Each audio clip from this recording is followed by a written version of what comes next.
Hi Mamshis! For today's video ay gagawa po tayo ng burong mustasa. Ayan, siguraduhin lang po na nahuhugasan ng mabuti yung mga dahon and then pigaan po natin para mawala po yung pait niya. And simple lang po ang mga ingredients natin.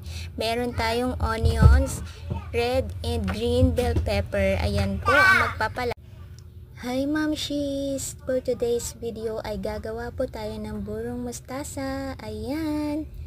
Make sure lang po na nahuhugasan ng mabuti yung mga dahon and then pigaan po natin siyang mabuti and then lalagyan po natin siya sa Hi Mamshis! For today's video ay gagawa po tayo ng burong mustasa. Ayan, make sure lang po na meron na kayong nakaredy na malinis na lagayan and make sure din po na nalinis ng mabuti yung mga dahon and pigaan po natin siya para mawala po yung pait niya.